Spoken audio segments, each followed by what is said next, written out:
Ken, this is around the time we were starting to see some trade bait boards come out. And, Yeah. It is funny how the Flames, who are playing well lately, they've won 4 in a row. They've got a big chance to make it 5 in a row against the struggling Leafs team tonight and move right on the cusp of that wild card spot. Sounds very similar to a certain team here in Manitoba last year that found themselves right on the bubble, but with the top 2 names on the trade bait board. I'll refer to the Athletic right now. Elias Lindholm, number 1, Chris Tanev, number 2. Thoughts on Calgary's situation and those 2 particular players potentially being on the move, and how interested the Winnipeg Jets would be in one or both? Yeah, I mean, it's complicated for Calgary. You have a first year general manager. You have a ownership base that is interested in winning now. We can never just dispute or undersell what it means to have a minimum of 2 playoff dates available, but at what cost, right? You're talking about long-term pain for the franchise if you potentially lose, and not just those 2, but you're talking about Noah Hannafin on the back end as well, being a guy on an expiring contract. In terms of interest, Chris Tanev would be at or near the top of any trade board for right shot defenseman. I would say that the Jets, obviously, or True North, has certainly all the background that they would require when it comes to Chris Tanev's high character, when it comes to his abilities, when it comes to his leadership qualities, all of those things as a young pro.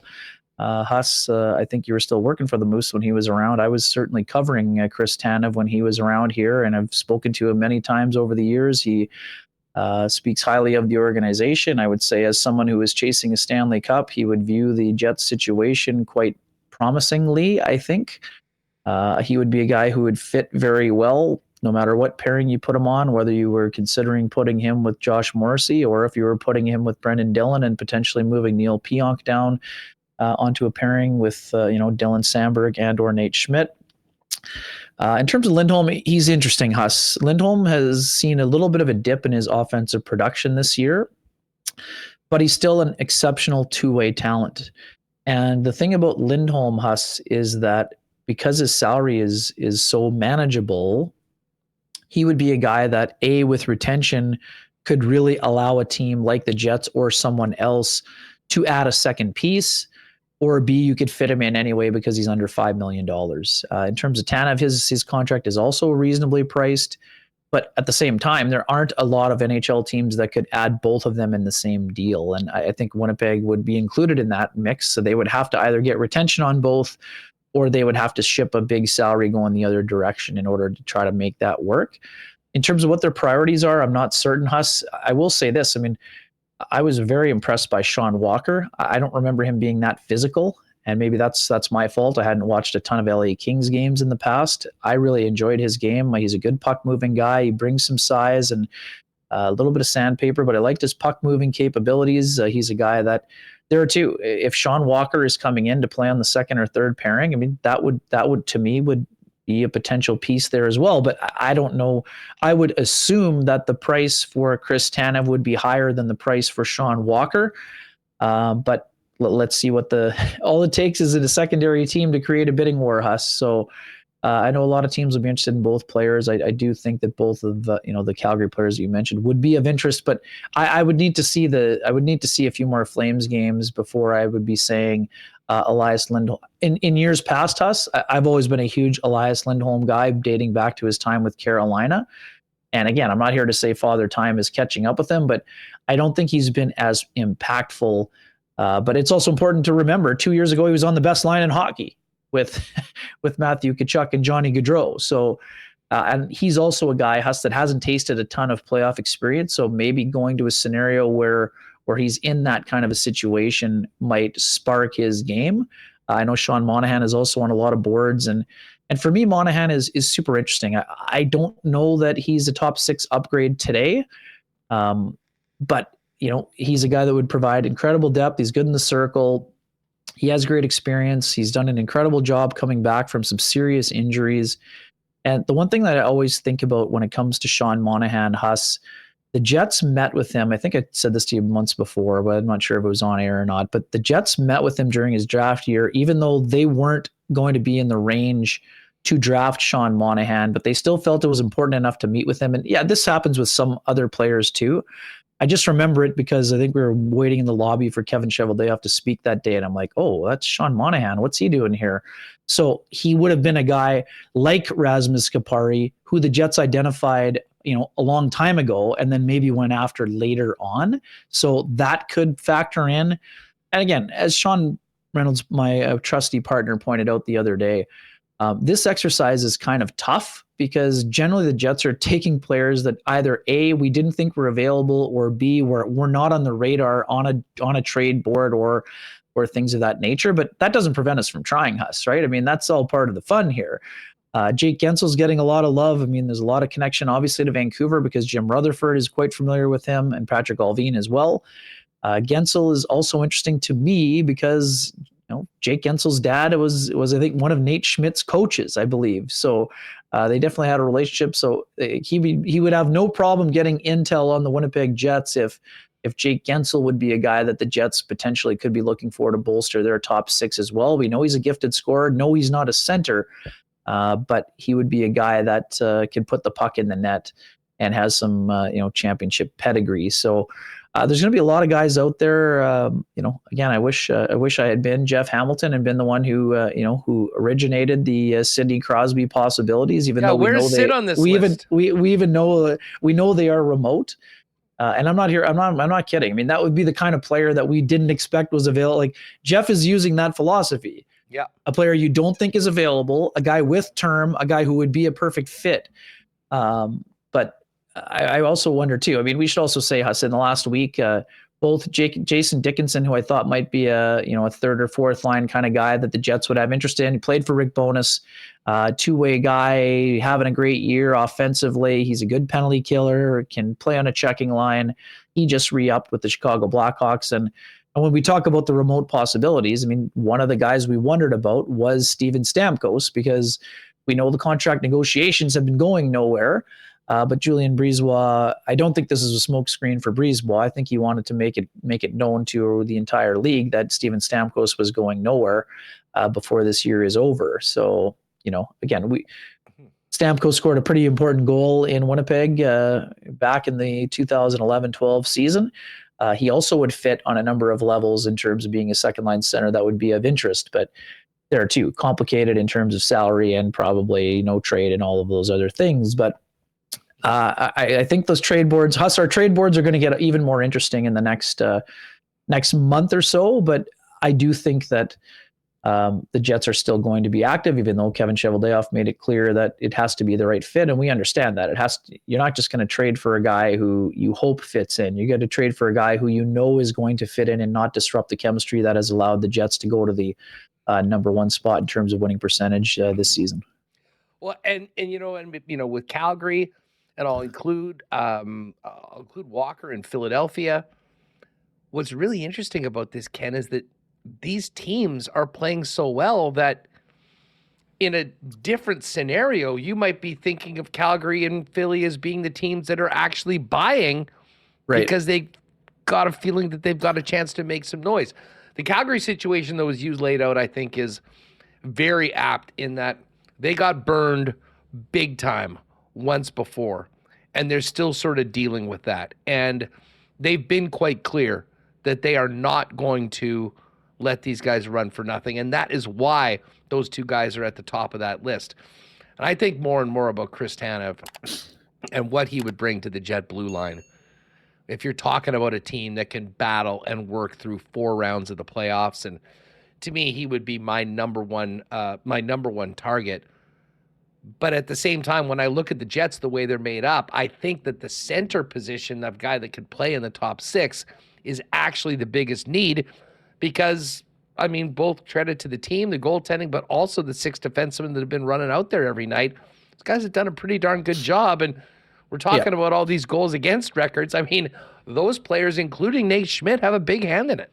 Yeah, bang on. And that's the other part too. Nate Schmidt doesn't deserve to come out of the lineup. He's playing great. And to me, Huss, it's reminiscent of we use 17-18 as a reference point because it is the best year that they had as a franchise, just behind the President's Trophy winners, and it was their best playoff run. In that year, Huss, their third pairing included two players that I think eclipsed $10 million in salary, in Dmitry Kulikov and Tyler Myers. At times, that was the third pairing. So I understand some folks are like, oh, well, Nate Schmidt's making too much money. Well, that's not relevant in the conversation. Nate Schmidt is doing the job on the third pairing. He's doing it extremely well, and he has solidified himself to the situation where, Kevin Cheveldayoff isn't necessarily going to prioritize a defenseman like Chris Tanev because they're getting enough from the guys that are playing. Now, that's not to say that he isn't going to inquire or potentially pursue Chris Tanev, but quite frankly, that means if Tanev is in, that means probably Nate Schmidt is coming out, or he at least moves to the number 7 slot momentarily. So I'm with you. I think that Tanev would be perfect. I mean, he's a guy who's an incredible penalty killer. He plays against the opposition's best. He would be an optimal partner for either Josh Morrissey or Brendan Dillon or potentially Dylan Sandberg. And the other thing, Huss, that I find interesting with Chris Tanev, as a guy who, use all the terminology you want, warrior, a guy who wants to win, he could be the kind of guy, Huss, that the Jets could potentially convince to stick around, I think, because he has familiarity with the city, with the organization, and he knows that the Jets window is kind of opening pretty wide. This is a guy who knows what it's like to have a good goaltender or a great goaltender on his roster. He would look at Connor Hellebuck as a guy that could potentially help him win a Stanley Cup, whether it's this year or potentially down the road. One other guy I thought of the other day, and I'm not saying he's available, but Brock Nelson, Huss, to me, is a guy who's interesting on a lot of fronts from the Islanders. The Islanders have a ton of center depth. They're, even if they squeak into the playoffs, they're probably not going where they want to go. At times Barzell has played on the wing. Brock Nelson, 32 years old. He went to UND. He's from Warroad, Minnesota. He, I think, scored 30 last year. I think he's got 19 this year. He would be an optimal number 2 center as well for me, Huss. But again, his ticket is $6 million. So now you're probably, and for one more year, he's got that second year on that deal. So I would imagine the Jets would be looking for maybe retention in that $2 million range. If Brock Nelson's a $4 million player for 2 years, man, like that seems like a pretty nice piece to have in the puzzle. But I mean, the other part of it too, Huss, same thing we're talking about Nate Schmidt. Vladislav Nemesnikov has done the job effectively in the number 2 C hole. But I agree with you. I think that based on having Mark Scheifele out, I think it kind of reinforces the Jets' need center depth, even though, like we talked about, Adam Lowry filled in admirably in the top line spot and has been, on the centering the best third line in hockey. Vladislav Nemesnikov's doing an excellent job, but Nemesnikov could also be on your checking line. He could also be in your fourth line. And if he's on the fourth line with Morgan Barron and, whoever else is on that line, it's a very good line, Kapari or whoever else is there. I mean, that's now you're talking about championship caliber depth. Yeah, I love the fact that you brought up Brock Nelson, because I was going to ask you for a guy that maybe wasn't on one of these lists that might pop up, and I think he's a perfect example. Just one more quickly, just while we're talking about this trade bait board. Yeah. And this is not a guy that I think is any fit for Winnipeg the way that we play. So I'm not suggesting that the Jets would get him, but more just a thought on how he's ending up on these boards is Trevor Zegras in Anaheim. Yeah, it's interesting. It's wild. And maybe he scored since, but when I was on that road trip in California, you look down at the sheet and you're like, Trevor Zegras has 2 goals this year, and one of them's a Michigan. Are you kidding me?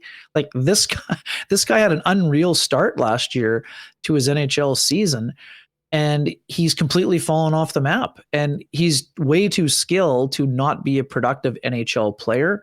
Huss, obviously, I'm not around their team enough, but you have to think that it can't be going swimmingly with Greg Cronin, the new head coach. I mean, we talked with Dallas Aikens about Trevor Zegras last year, and at times he was trying to give him enough rope to, make enough mistakes to be confident enough to make plays. But this year, Zegras has been a totally different player. He's a lot of nights he has either been ineffective or not noticeable. I actually liked his game against the Jets. I thought he was pretty involved in the game, but it's wild to me that Trevor Zegras is potentially going to be available.